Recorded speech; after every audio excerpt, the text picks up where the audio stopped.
This is the Little Listener's Library, and my name is Amelia. I am going to read one of my favourite books called Giraffes Can't Dance, written by Giles Andreae and illustrated by Guy Parker-Rees. So, are you ready to listen? Okay, here we go. Gerald was a tall giraffe whose neck was long and slim, but his knees were awfully bandy and his legs were rather thin. He was very good at standing still and munching shoots off trees.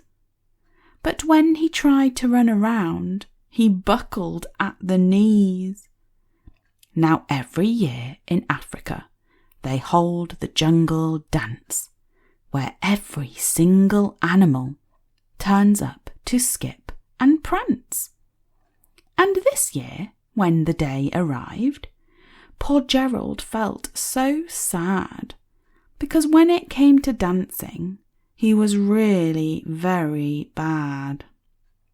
The warthogs started waltzing, and the rhinos rock and rolled. The lions danced a tango, which was elegant and bold. The chimps all did a cha-cha-cha with a very Latin feel.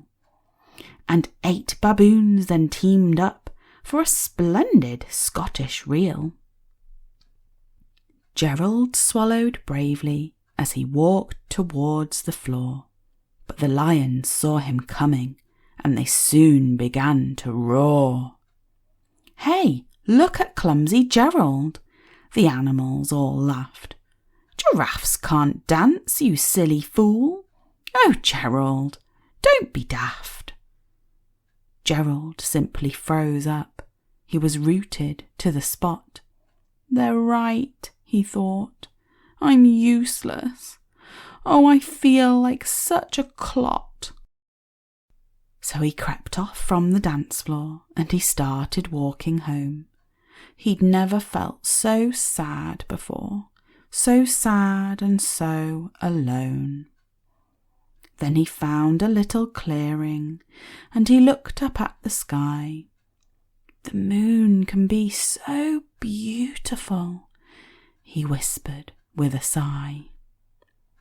"Excuse me," coughed a cricket, who'd seen Gerald earlier on, "but sometimes, when you're different, you just need a different song."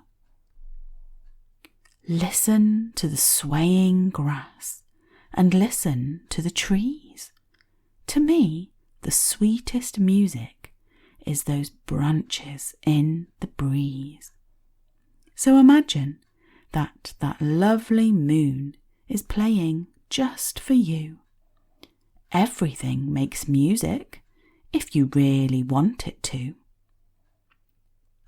With that, the cricket smiled and picked up his violin. Then Gerald felt his body do the most amazing thing. His hooves had started shuffling, making circles on the ground. His neck was gently swaying, and his tail was swishing round. He threw his arms out sideways, and he swung them everywhere. Then he did a backward somersault and leapt up in the air. Gerald felt so wonderful. His mouth was open wide. "I am dancing. Yes, I'm dancing. I am dancing," Gerald cried. Then one by one, each animal who'd been there at the dance arrived while Gerald boogied on and watched him quite entranced. They shouted, "It's a miracle! We must be in a dream. Gerald's the best dancer that we have ever seen. How is it you can dance like that? Please, Gerald, tell us how." But Gerald simply twizzled round and finished with a bow. Then he raised his head and looked up at the moon and the stars above. "We all can dance," he said.